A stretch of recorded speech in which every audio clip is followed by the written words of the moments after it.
What's going on, guys? It's Cimo, and welcome back to the second episode of Yu-Gi-Oh! Rulings You Need to Know. Now, if you missed the first episode, I'd highly recommend checking it out. What we do in this series is that we cover a bunch of complex rulings and interactions that may be of very beneficial use to you if you're trying to get better at the game, whether you're a novice player or an expert that can help take your game to the next level. So for this series, we actually bring on a judge to help walk us through some of these interactions. So we have the one and only Mr. DistantCoder once again. How you doing, Kevin? I'm doing good. How are you doing, Cimo? Doing awesome. So go ahead and introduce yourself again for those of you who might just be joining us for this second episode and don't already know who you are. Yeah, if you haven't watched the first video, go watch it. What are you doing? But if you haven't already watched it, I am DistantCoder. I am a Twitch streamer. I'm also a judge on Dueling Book and a certified RC2 and PC1 judge for IRL judging, so I can judge at YCSs or regionals and all that kind of things. But I mostly do judging content on Dueling Book over at twitch.tv/DistantCoder. So if you want to check me out, that's where I'm at. I stream every week. So that's me. That's what I do. Perfect. And yeah, and the first episode was packed to the brim with amazing rulings for the Orcus deck, one of the most powerful decks of the format at the time of recording this video, of course. So today I thought we'd go ahead and do another very popular meta deck, being Salamangreat. Salamangreat actually won not only the Las Vegas Regional this past weekend, and also the Pro Play Tour Las Vegas. So, you know, Salamangreat's still out there, so I figured we should go ahead and cover some Salamangreat rulings that may be something that you guys don't actually know already. So we're going to start with the main monsters for this video. So Kevin, what do you got for us? Okay, so speaking of main monsters, when we think of the #1 main monster for Salamangreat, we think of Salamangreat Gazelle, right? Correct. So Gazelle has the effect in the hand. The very interesting was that Gazelle has the effect in the hand where it can summon itself if a Salamangreat monster is sent to the graveyard. Now, there's another card that can search it, which is Signet Mining. I believe you have both of those in your hand right now? I did not have some Mining. I'll grab Mining real quick. Okay, so there we go. Grab Mining, and you're going to want to put Salamangreat Gazelle in your deck, yeah. Yep. Alright, so if you activate Signet Mining, and you discard a Salamangreat monster. So say you discard like a Spin. So I'll just get rid of this Foxy. Yeah. There you go. You discard a Foxy, and you add the Salamangreat Gazelle to your hand.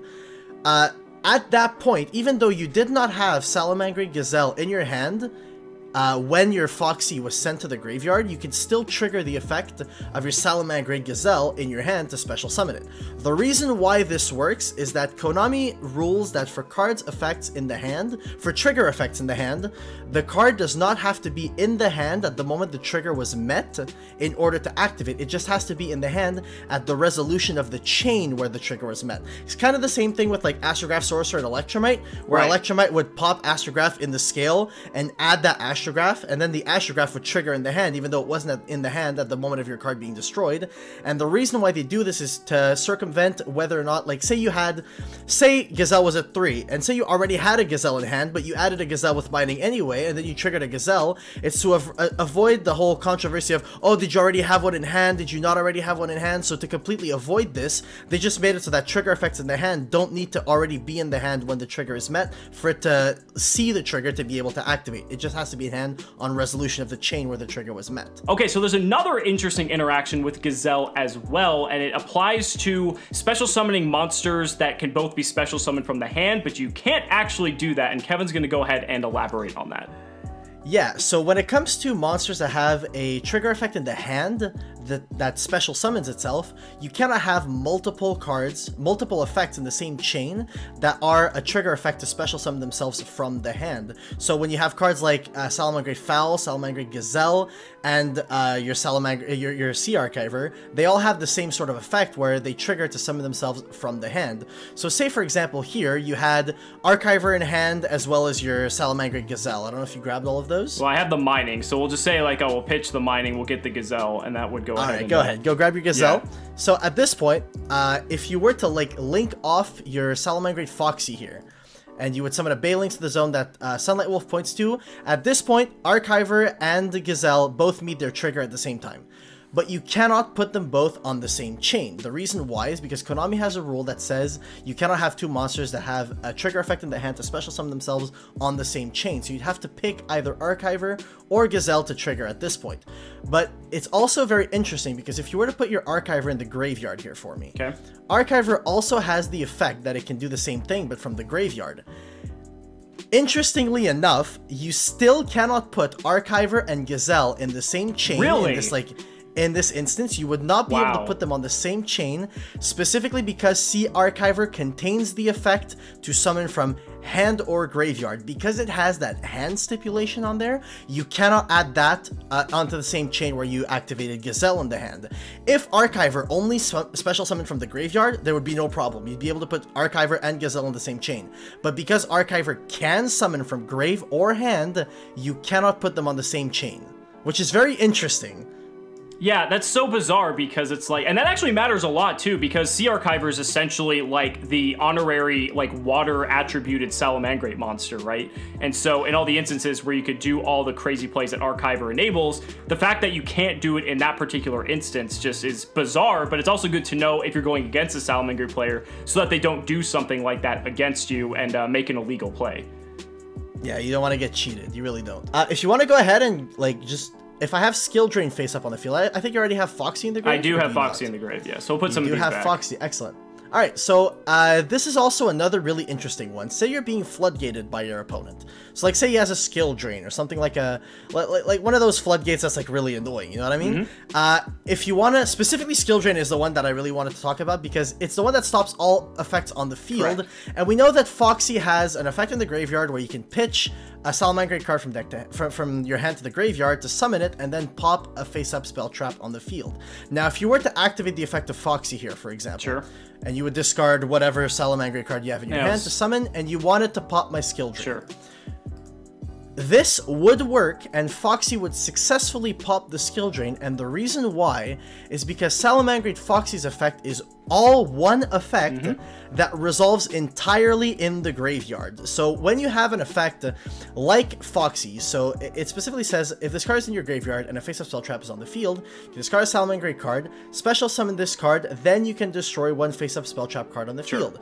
This is all one effect with a then conjunction, so they do happen sequentially, but in the same chain, and so Foxy is considered entirely resolving in the graveyard. So even though Skill Drain negates the effects of all face-up monsters on the field, and Foxy is face-up on the field at the moment that the pop part of its effect would resolve, it's still an effect that's resolving entirely in the graveyard, therefore not being negated by Skill Drain. So even though Skill Drain would negate the Foxy's effects on the field, because it's the graveyard, Foxy will still successfully resolve and destroy the Skill Drain. Correct. Now, it'd be different if it had, like, two separate effects where it's like, oh, you can discard to special summon it, and then the second effect was to, like, if it's special summoned, like, pop a card on the field, that would activate on the field and Skill Drain would negate it. But because it's all one effect, it's like you said, it activates in the grave, and it is able to resolve, as you said.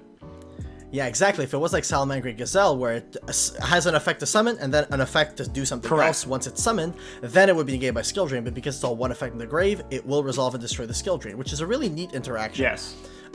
Another interaction that's really cool about Foxy, let me bring this back to my hand, and I'll summon everyone's favorite extra deck monster, Thunder Dragon Colossus. Don't we love this guy? So say you normal summon your Foxy. Correct. So let's go ahead. And for some odd reason, don't ask me why, you want to activate the effect of Foxy on normal summon.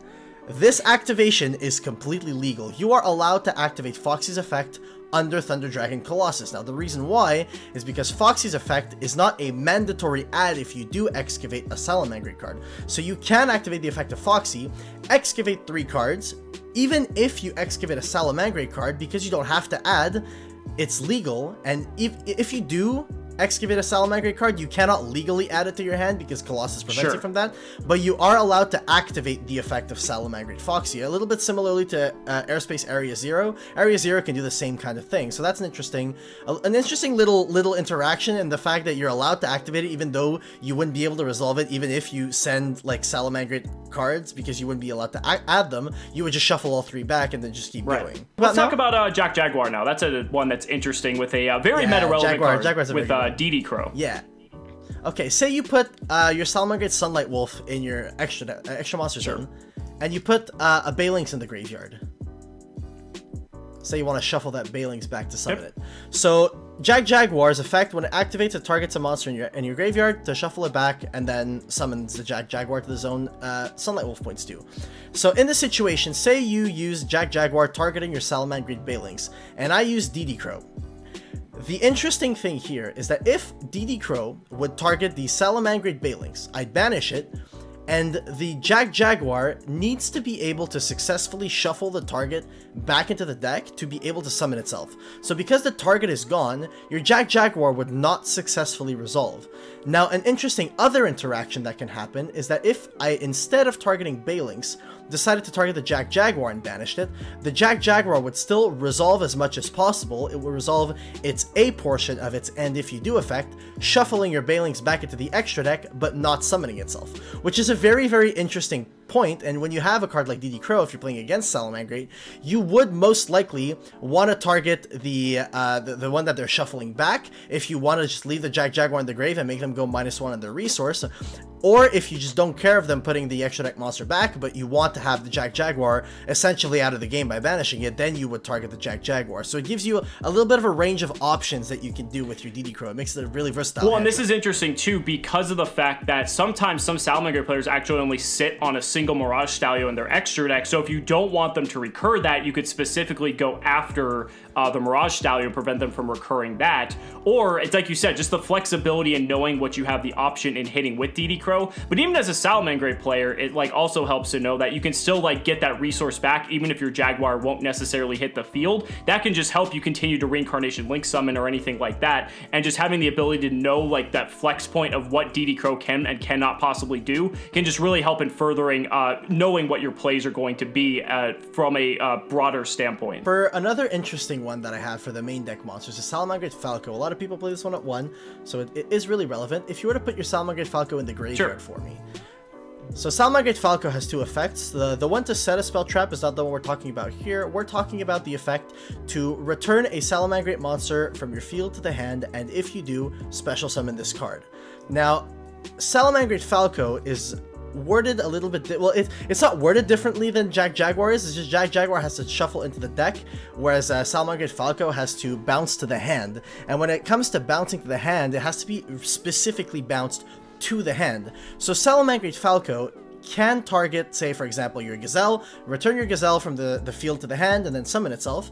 But if it was to target an extra deck monster, like Salamangreat Sunlight Wolf that you have on the field right now, that is a legal activation. But what would happen is your Salamangreat Sunlight Wolf would be returned to the extra deck, and then Salamangreat Falco would check its End If You Do effect, and it would say, return that monster to the hand, and if you do, special summon this card. So Falco would say, I didn't return a monster to the hand, I returned one to the extra deck. Therefore, it will not resolve its B portion of its effect. So if Falco targets an extra deck monster, it is a legal activation. A lot of times when a Salamangreat player uses Falco on an extra deck monster and then gets told, yeah, your Falco doesn't summon, they'll say, oh, so it's an illegal activation and will want to go back. But that's not the case. It is a legal activation, but they just take the L and go -1 on their extra deck monster, and the Falco just stays at the graveyard. Well, and this is so important too because there's so many instances where Salamangreat players want to make that Abyss Dweller to be able to lock out the graveyard matchups like the Mirror match, the Orcus matchup, and so on. And so if their only way of doing that is to like bounce, say, an extra deck monster, that technically, like you said, it's a legal activation, but they don't get the Falco out, which means that could actually make or break a game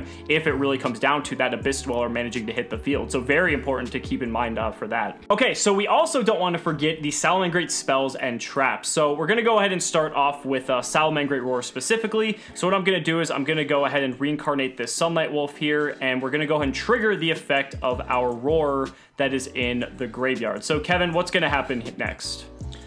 Okay, so Salamangreat Roar here is, it's going to be set by its own effect, which is going to put a condition on it that if it leaves the field, it will be banished. So say, for example, I was activating Crackdown on your Sunlight Wolf, and you were to chain Roar that was previously set by its own effect to negate it.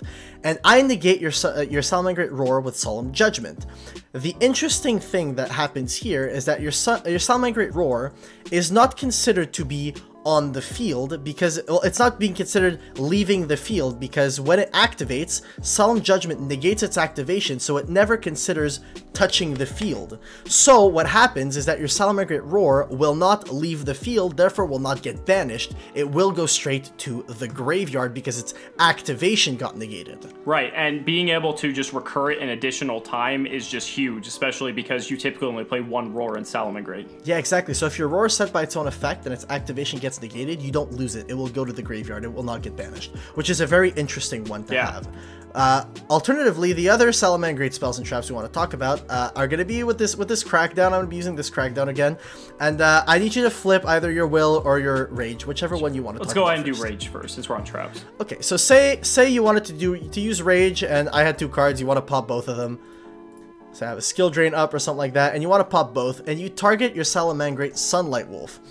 If I was to chain Crackdown, targeting your Sunlight Wolf to take it, so the Crackdown would resolve. I would take your Sunlight Wolf, and then your Salamangreat Rage that says target a Salamangreat Link monster you control that was Link summoned using a monster with the same name. Destroy cards your opponent controls up to that monster's Link rating. That monster means it still has its target. It still keeps its Salamangreat Sunlight Wolf target, so you can still pop 2. Now, alternatively, if I was using, instead of Crackdown, I was using Regeki Break, and I was popping your Sunlight Wolf. When Salamangreat Rage resolves, it checks the Link rating of the monster that it targeted, but because it lost its target, your Salamangreat Rage will resolve without effect and will not be able to successfully destroy any of my cards, which is an interesting thing. So if you're playing against a Salamangreat player and you want to try and play around the Rage, if they activate Rage targeting one of their Link monsters and you're able to clear it from the field in any way, the Rage will resolve without effect because it won't have a target to check its Link rating to pop that many cards on the field. And it is similarly to your if you want to flip over your Salamangreat Will for me. Similarly to that, the second effect of Salamangreat Will also checks a monster's Link rating. So same thing, if I was to crack down your Sunlight Wolf when you would attempt to use Will's second effect, you would still be able to summon that many monsters from your graveyard, but if I was to Regeki Break, you wouldn't be able to because your Will, similar to Rage, will not be able to check the Link rating of the monster because its target is no longer on the field. This is assuming you don't have Balinks in graveyard, of course, but we're just, for hypothetical purposes, you know, we're just saying that, if it's still on the field, then the target will still be there, which means that when it checks it, that means the effect of either Rage or Will resolve, but if it gets destroyed, or I guess Sent might be better because, you know, Dingirsu's a card, then it will no longer... Yeah, any means to clear it exactly, is correct, so then it won't be on the field, it can't check, and then it won't resolve that effect. And for just being able to play around Salamangreat players, that's really big, but it's also good for the Salamangreat player to understand how their own interactions work, so that way if they have multiple cards that they can chain like in response, like if they have Rage and Roar, or maybe they have like Will and Rage or something like that, depending on how they want to stack the chain, then it can definitely determine different outcomes in their matches. Okay guys, so we have some extra deck interactions and rulings now when it comes to Salamangreat, so we're going to be starting with Mirage Stallion because there's actually a lot to talk about when it comes to Mirage Stallion in particular. So Kevin, what are we starting with? Okay, so we're going to start with Mirage Stallion's effect to bounce a monster on the field. So say I had a set monster, for example, and you wanted to bounce it. And you would link off, say you had another monster on field. So pretend you have 2. So you link off both of them for a Salamangreat Sunlight Wolf, for example. Sure. There you go. Just getting a monster for, you know. Excellent. Argument's sake. Yeah. So you link those off for Salamangreat Sunlight Wolf, and I activate Solemn Strike, negating the summon of your Sunlight Wolf. The important interaction to know here is that Mirage Stallion says, if this Exi Summon card is sent to the graveyard as a material for the link summon of a Salamangreat monster, that is the activation requirement for Mirage Stallion's effect. The important thing to note is that when a card has this sort of activation requirement, that it has to be sent to the graveyard for, say, the link summon of a Salamangreat monster. The Prankids work the same way for the linker fusion of a Prankids monster. That summon needs to be successful for Mirage Stallion to meet its activation trigger. So if I negate the summon of your Salamangreat Sunlight Wolf, your Mirage Stallion was never technically sent as link summon for a Salamangreat link monster, so it will not meet its activation requirement to bounce my monster. And that's just really big because, again, if that's like what it comes down to, if you're playing like a rogue deck that plays a lot of back row, like say, you know, Guru Control or any of these other rogue decks, being able to hit a strike and being able to prevent your like Guru from getting bounced or anything like that can really just make or break a game when it comes down to it. Yeah, and with Judgment being at 3 now, it's a very, like, negating summons is a thing that a lot of people do now.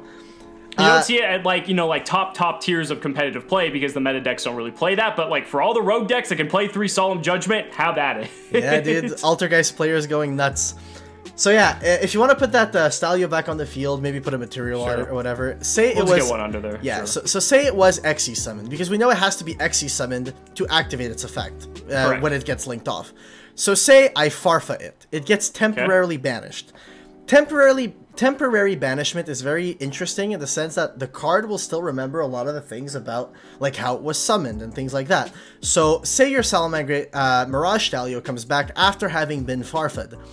Interesting thing to know is that if you were to link it off for a Salamangreat Link monster, you can still use the effect because Mirage Stallion will still remember that it was XC summoned. It will also still remember that it was special summoned from the extra deck.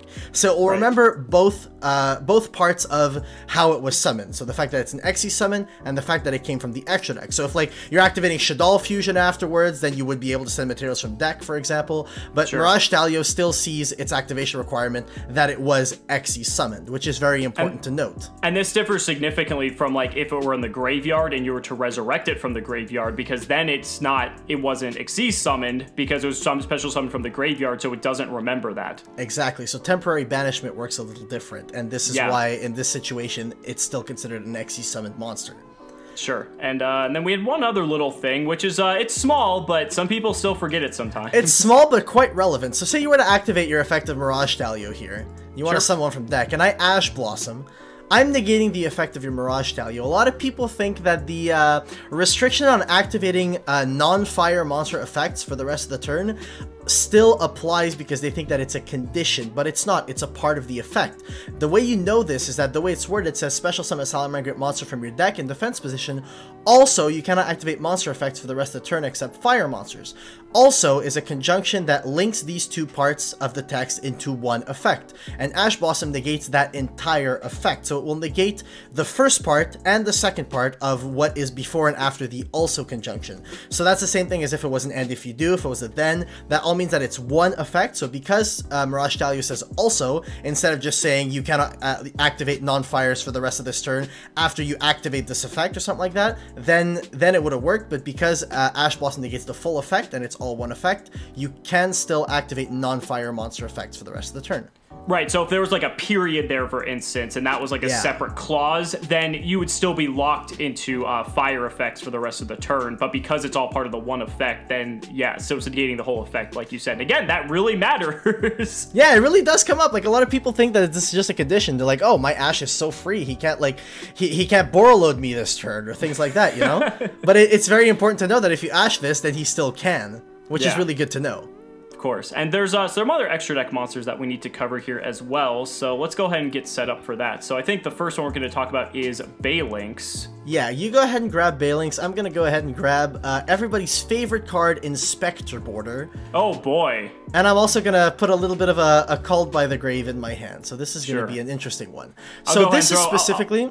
Yeah, go ahead and put one in the graveyard too. Yeah, put one in the graveyard because the Balinx effect in the grave is the one that's really important. So say you didn't have a Link monster on field, why don't you go ahead and put that Spinny in defense position or something? Sure, let's go ahead and do that right there. Yeah, put that Spinny in defense, put that Balinx in the grave, and we'll go from there. Because this is specifically, I'm going to be talking about Balinx's grave effect because it's the one that's like really important to note, is the fact that Balinx's grave effect doesn't activate. So say I was in my battle phase and I was attacking your Salamangreat Spinny, and you wanted to protect it, for example. Under Inspector Border, it says you can't activate monster effects if there's no like Ritual Fusions, Links, or whatever on the field. We see that there are none on the field right now, so technically you're not allowed to activate a monster effect. But since Balinx's protection effect doesn't activate, you can still banish Balinx from the graveyard to protect your Salamangreat Spinny from being destroyed by this battle, even though I control Inspector Border. Another also interesting like fact is that if you had both of these in the graveyard and I activated Called by the Grave, banished one of them, now Salamangreat Balinx's effects are negated for the rest of the turn and for the following turn as well.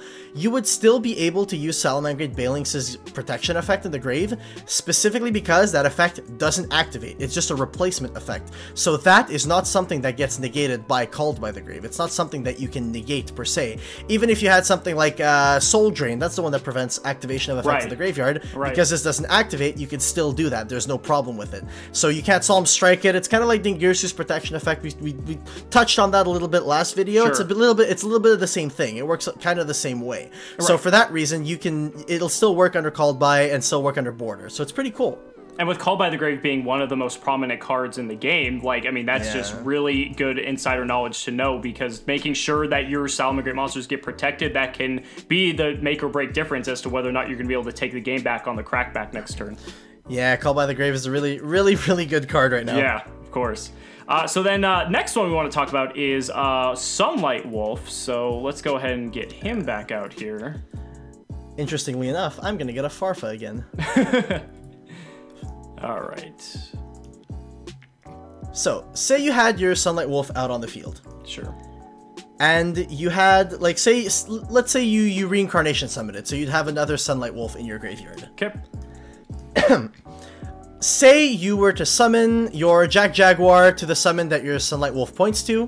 Sure. And then your Sunlight Wolf would activate to bounce a fire monster from your graveyard to your hand. If you were to target that Sunlight Wolf that you have in the graveyard right now, and you'd put that one back in your extra deck, you would be able to special summon Salamangreat Sunlight Wolf again this turn.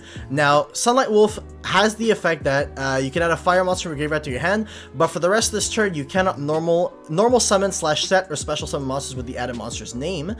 The interesting thing you need to note is that because the monster didn't successfully go back to the hand, but rather went to the extra deck, that condition does not apply to the monster that was targeted. It's kind of the same thing as Salamangreat Falco. Right. Exactly. It's kind of like the Falco in the sense that it specifies the hand. Because this specifies the hand and the monster never went to the hand, that restriction doesn't apply, so you can still summon Salamangreat Sunlight Wolf for the rest of the turn, which is a very, very interesting one to know. It's really good to know that one, because it opens up all your options for the extra deck. Like, say you're short on a Heatleo or something like that, you can return it and then summon it again and keep going, and your opponent can't tell you can't, because you can. It's legal. Exactly, having that amount of recursive power, which this deck is already recursive enough, right? But then being able to just add another Sunlight Wolf or another Heatleo in addition to that, that's really significant. Okay, now another interesting one. This one works for Sunlight Wolf, for Balinks, it'll work for Heatleo as well. If you Farfa, banish a reincarnated, like, say, Sunlight Wolf in this example. Sure. Let me grab Sanctuary just for, you know. Yeah, Sanctuary, just to make it look cute. Yeah. So say your Sunlight Wolf was reincarnation summoned, and I Farfa it. When it returns to the field, yes, it still remembers that it was Link summoned. Yes, it still remembers that it was summoned from the extra deck. However, it forgets what the materials used for its summon were. So it will forget that it used another copy of Salamangreat Sunlight Wolf in the graveyard. It will forget what the name of the monster that it used was.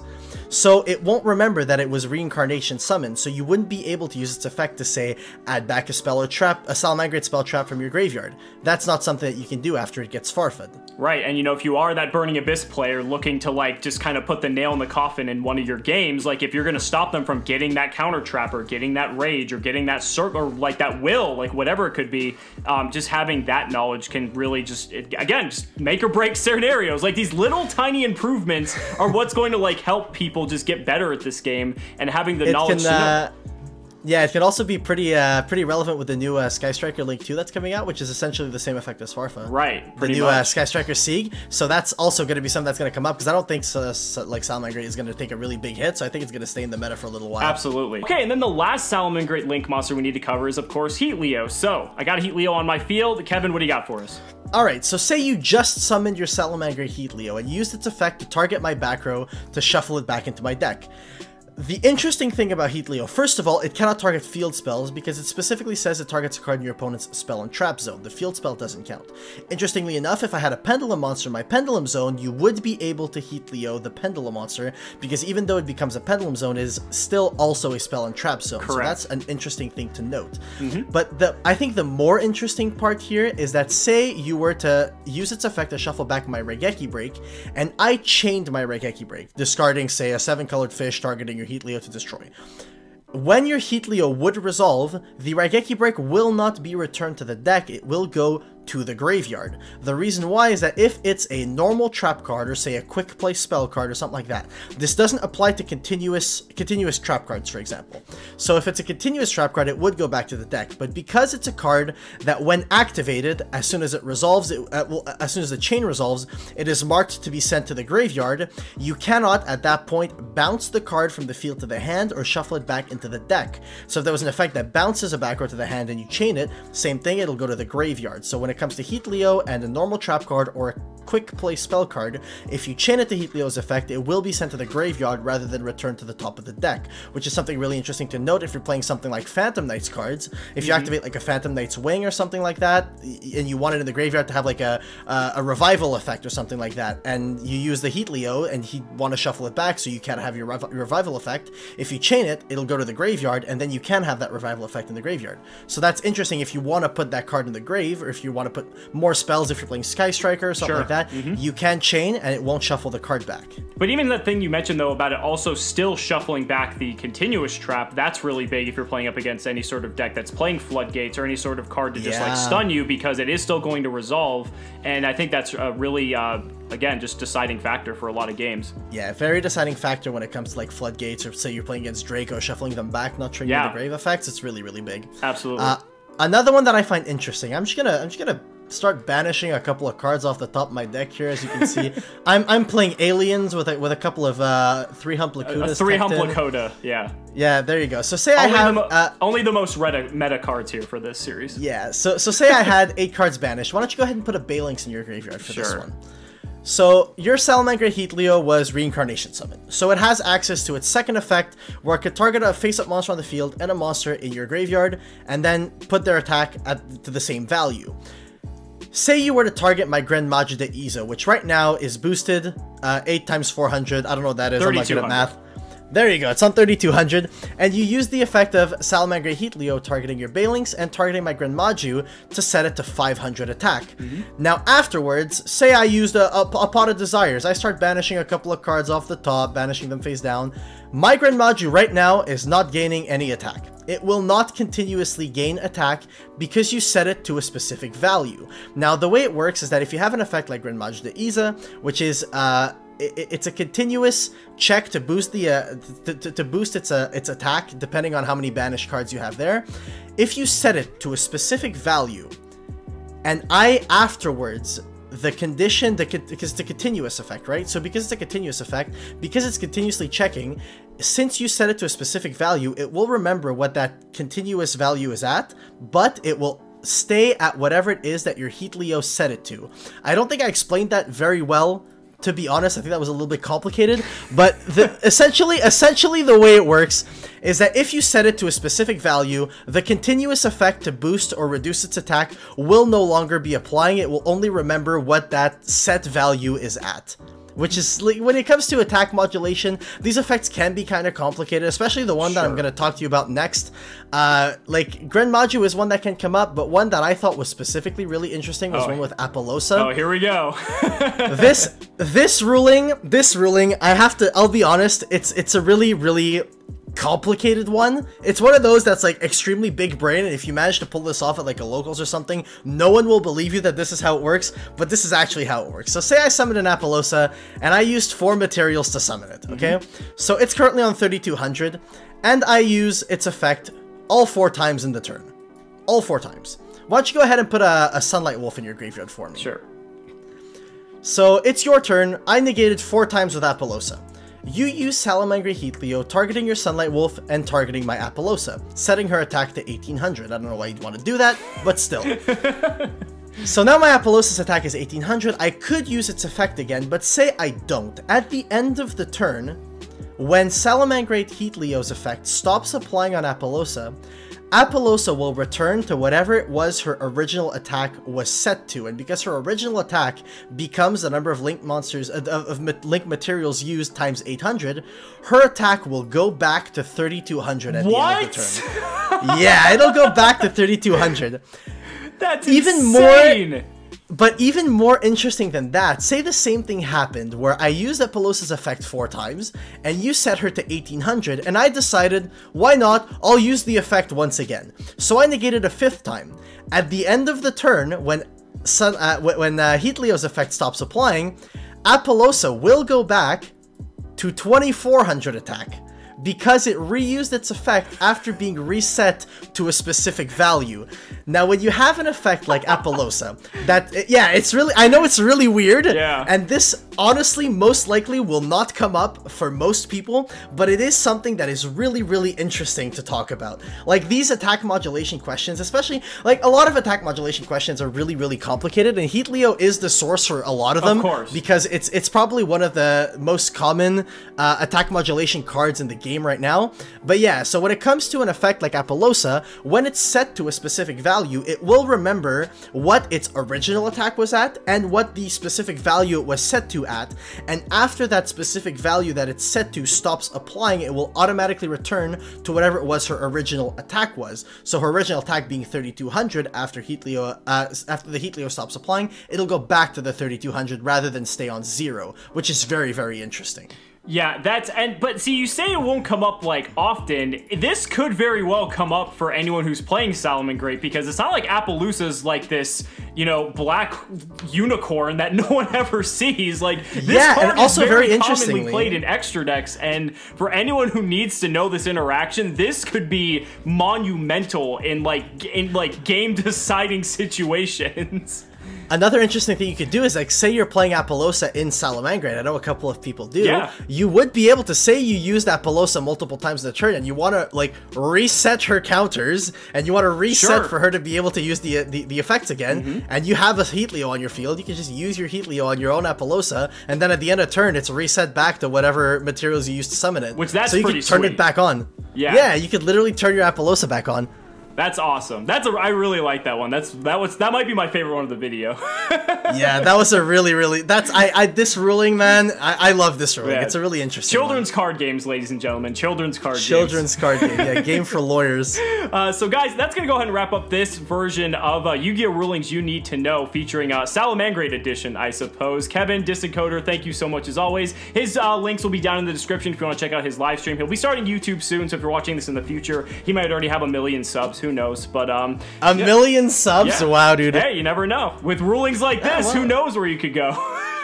Yeah, dude, I'm really hyped. But thank you so much, Timo, for having me. And it seems like you guys are really enjoying the series as well. Be sure to let me know down in the comments if there's any other things you want us to feature in terms of any specific decks, anything like that. We're always open to feedback. We're just trying to help make you guys a little bit more knowledgeable about the game and help you guys improve. So thank you so much for watching the video, and we'll see you next time.